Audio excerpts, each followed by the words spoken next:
किसी भी अष्टमी तिथि को 12 महीने में शुक्ल पक्ष कृष्ण पक्ष की अष्टमी तिथि पड़ती है।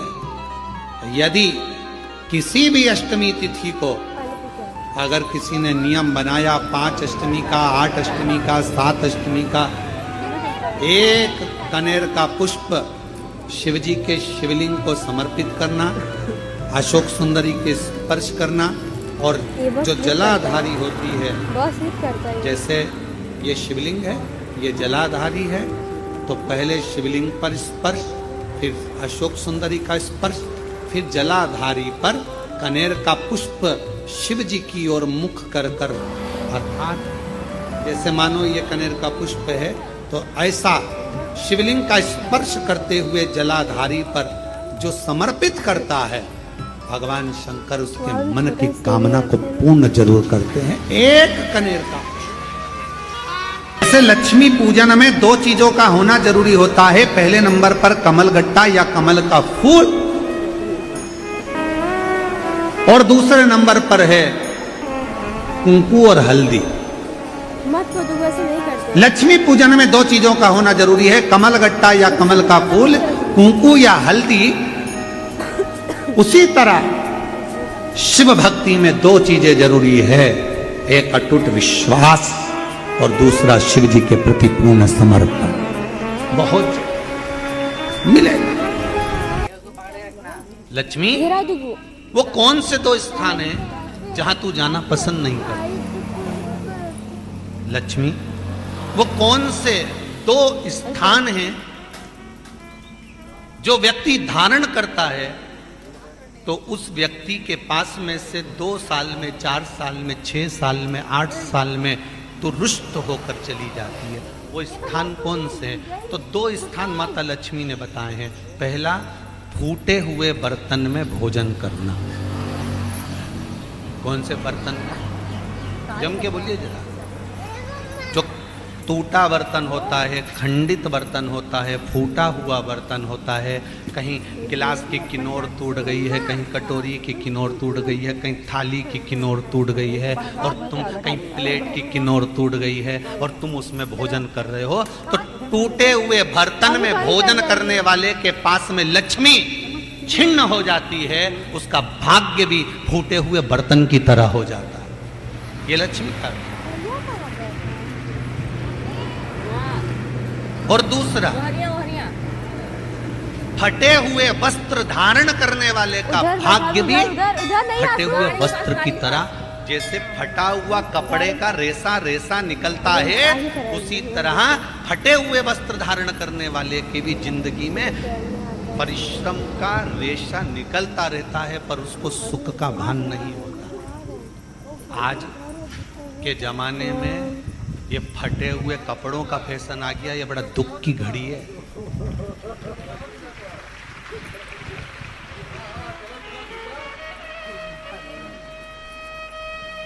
ये बड़ी दुख की घड़ी है महाराज, और लोग उसको फैशन समझ रहे हैं। पहले तो कम फटा होता था, पर आज के जमाने में तो इतना इतना फट गया, ऐसा लगता है कि दिवाली का बम चलाने गया था दीपावली पे, और बम कपड़ों के बीच में से फट गया।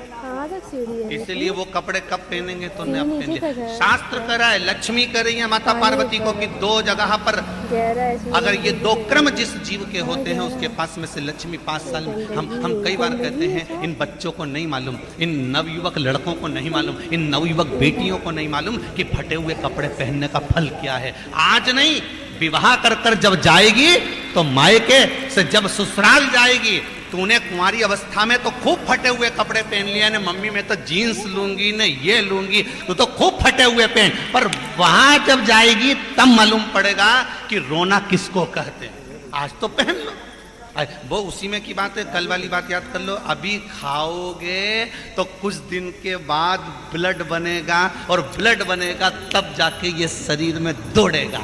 आज की आज तुमने रोटी खाई तो क्या आज की आज ब्लड बन गया? जम के तो बोलो रे खरगोन वालों, नहीं बनाना। आज खाया है तो ब्लड 8 दिन में, 4 दिन में, 6 दिन में, 2 दिन में, 5 दिन में, 3 दिन में बनेगा। आज की आज ब्लड नहीं बनेगा।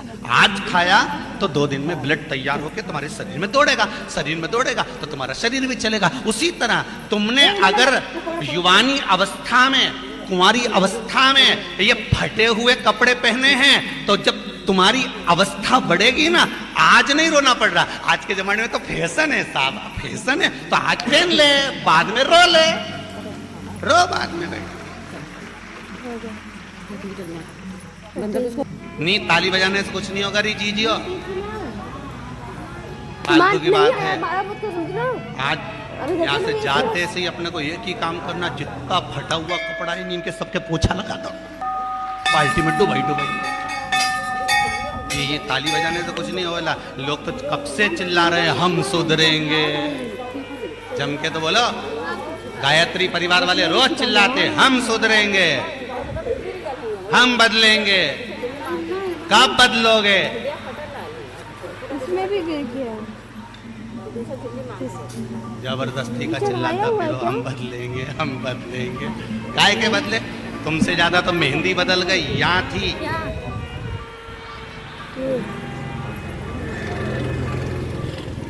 और बची कुची थी तो यहाँ पहुंच गई। यहाँ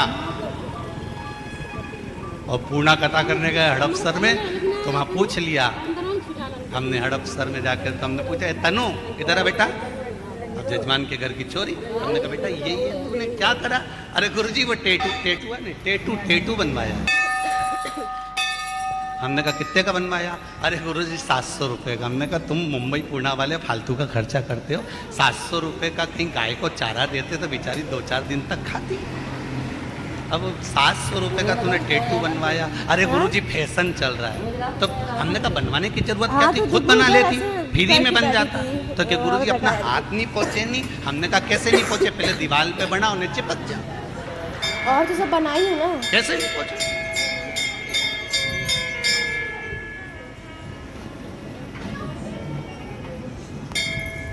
हम सुधरेंगे। अच्छे से तो अब तो तुम एक बार भी नहीं बोले। डाउन। हम सुधरेंगे, हम बदलेंगे। बस तो फिर आज बिल्कुल एकदम कि अब कुछ भी हो जाए, ये कितनी भी महंगी जीन्स हो पर फटी हुई नहीं पहनने दूंगी, तो नहीं पहनने दूंगी, चाहे कुछ भी हो जाए। हम इतने अच्छे घर के लोग और ये फटा हुआ कपड़ा पहनेंगे, ये नंग से फट रही। और गजब की तो गजब की, अभी दिवाली पे फैशन देखा, एक का तो पूरा पांव गायब हो गया, एक ही था। राम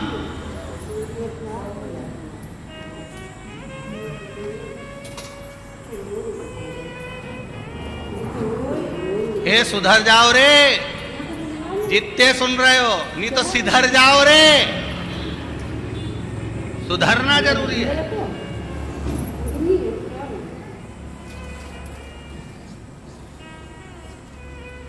फटे हुए वस्त्र विधारण,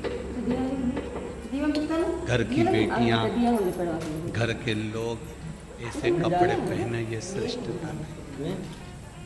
थोड़ा कहा शरीर को भोगना था, फिर मनुष्य क्यों, ये जीवात्मा क्यों? क्योंकि जीवात्मा मरती है। इसको जब भुगताया जाता है, तो ये भोग तड़पती है, चिल्लाती है, अब नहीं करूंगी गलती, क्षमा करो।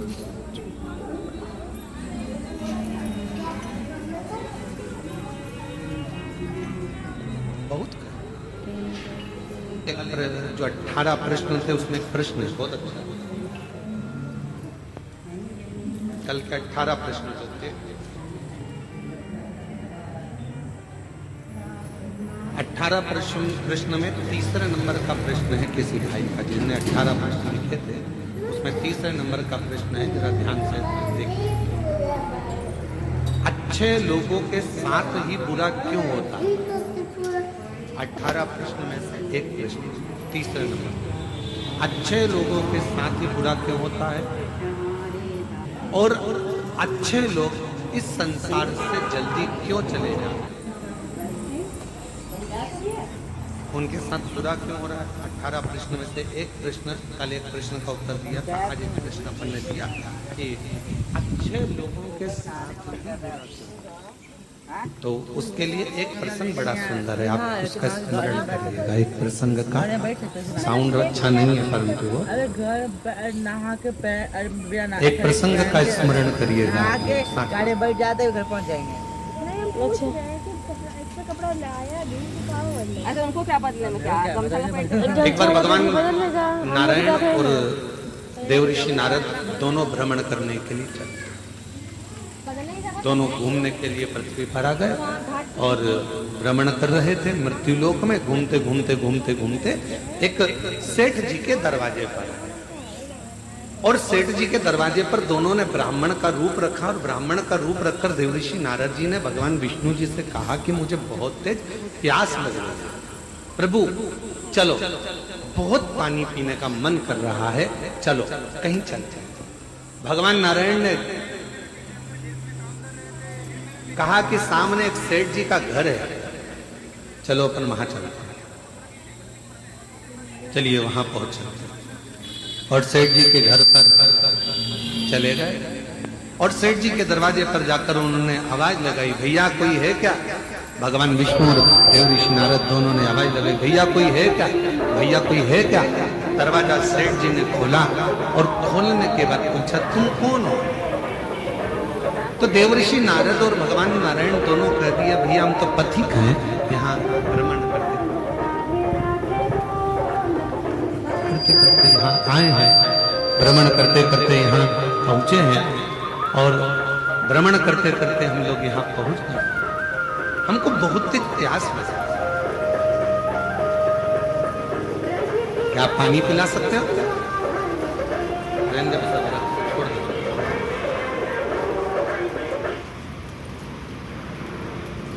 क्या आप हमें पानी पिला सकते हो? और इतने में सेठ जी बाहर आए, दरवाजा खोलकर कहा, नौकर समझ रखा है क्या? तुम्हारे पिताजी छोड़कर गए हैं क्या यहाँ पर किसी को पानी पिलाने के लिए? चलो निकलो यहाँ से। पानी पीने आए और सेठ जी ने धक्का मार दिया और दोनों को बाहर निकाल दिया। देव ऋषि नारद ने भगवान विष्णु से कहा, इसको धन का अहंकार बहुत, श्राप दे दो इसको कि पूरा बर्बाद हो जाए।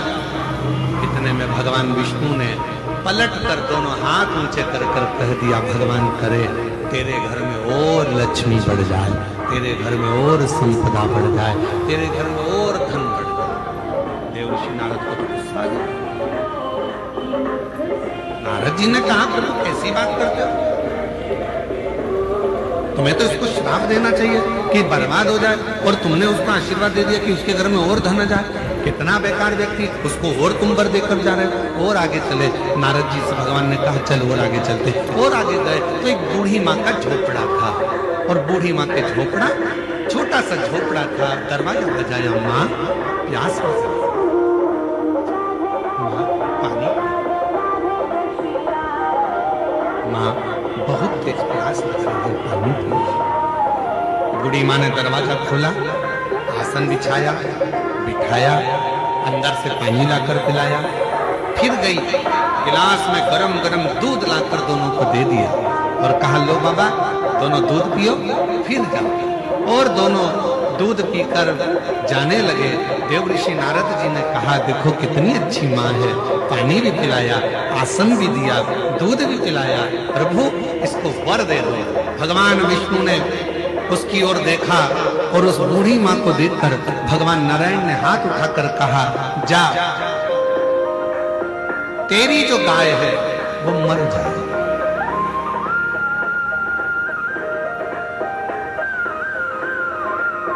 जिस गाय का तूने दूध पिलाया, तेरे पास जो गाय है। तो नारद जी को बहुत क्रोध आया। नारद जी ने कहा, वो सेठ जी ने धक्का मारकर निकाला, उससे कहा कि तेरा धन बढ़ जाए। और वो बेचारी ने पानी पिलाया, दूध पिलाया, आसन लगाया और तुम उससे कह रहे हो कि जिस गाय का दूध तुमने दूध पिया वो गाय ही मर जा। भगवान नारायण नारद जी ने कहा कि मुझे तुम्हारा निर्णय अच्छा नहीं लगा, ये निर्णय मुझे स्वीकार नहीं है, मैं इस निर्णय से खुश नहीं हूं। तुमने ऐसा वर क्यों दे दिया और तुमने ऐसा श्राप क्यों दे दिया? उसने गलत क्या करा? वो तो अच्छी थी, व्यवहारिक थी, दूध भी पिलाया, पानी भी पिलाया, आसन भी लगाया, उसके बाद भी तुमने उसका बुरा कर दिया। तीसरे नंबर का प्रश्न है, किसी ने करा 18 प्रश्न में से तीसरा प्रश्न है कि अच्छा करने वाले के साथ बुरा क्यों होता है? उसका उत्तर इस कथा में है, इस कथा के संवाद में है। भगवान देव ऋषि नारद ने भगवान विष्णु से कहा, तुमने ठीक नहीं करा, तुमने उसको, उसकी गाय बेचारी उसी के सहारा था और तुमने उसको मरने का कर दिया। मरने? हाँ। क्यों? भगवान कहने लगे, सुनो देव ऋषि नारद, मैंने सेठ जी के यहाँ लक्ष्मी बढ़ने का वर इसलिए दिया क्योंकि सेठ धन के अहंकार में तुम्हें और मुझे धक्के मारकर निकाल दिया। सेठ के यहाँ लक्ष्मी बढ़ेगी और वो लक्ष्मी के लोभ में इतना पड़ा रहेगा, इतना पड़ा रहेगा उस माया के लोभ में कि मरने के बाद वो सांप बन जाएगा और उसी धन के आगे पीछे घूमता रहेगा, सांप बनकर। और मैंने वो बूढ़ी माँ जो मेरा भजन करती है, पथिकों की सेवा करती है, उसको, उसके घर की गाय को मरने का इसलिए कहा क्योंकि नारद, वो बूढ़ी माँ कुछ दिन में मरने वाली, उसकी उम्र पूरी हो गई, वो मरने वाली है, पर उसके घर में कोई नहीं है। वो दिन रात अपनी बुद्धि में उलझी रहती है कि मेरी गाय का क्या होगा, मेरी गाय का क्या होगा, मेरी गोमाता का क्या होगा, मैं मर जाऊंगी तो मेरी गाय कौन रखेगा, मेरी गाय को कौन पालेगा, इसको चारा कौन देगा, इसको पानी कौन देगा। इसलिए मैंने एक काम कर दिया कि उसको कह दिया कि तेरी गाय मर जाए, अर्थात इस बूढ़ी माँ ने हमें जल पिलाया, इस बूढ़ी माँ ने हमें दूध पिलाया, इस बूढ़ी माँ ने हमें आसन दिया, तो फर्ज मेरा है कि ये जब मरे तो इसकी बुद्धि में गाय न रह जाए, नहीं तो मरने के समय पर जो याद रहता है उसी की योनि मिल जाती है, फिर वो उसमें भटकेगी, फिर 84 के चक्कर में पड़ेगी। और अगर वो गाय चली गई और उसकी बुद्धि में वो गाय नहीं रही और जब वो प्राण त्यागेगी तो वो मुझ में समा जाएगी, बैकुंठ आ जाएगी, फिर वो भटकेगी नहीं, फिर वो इधर उधर। हमको लग रहा है कि भगवान ने हमारे साथ बुरा करा। लोग कहते हैं अच्छे लोगों के साथ बुरा क्यों होता है, पर याद रखना अच्छे के साथ बुरा इसलिए होता है कि भगवान उसको पकड़कर अपनी मंजिल तक ले जाना चाहता है। बुरा इसलिए हो रहा है कि भगवान उसको संभालना चाहता है। बुरा इसलिए हो रहा है क्योंकि वो उसको हाथ पकड़कर उसकी मंजिल तक पहुंचाना चाहता है। आप उसको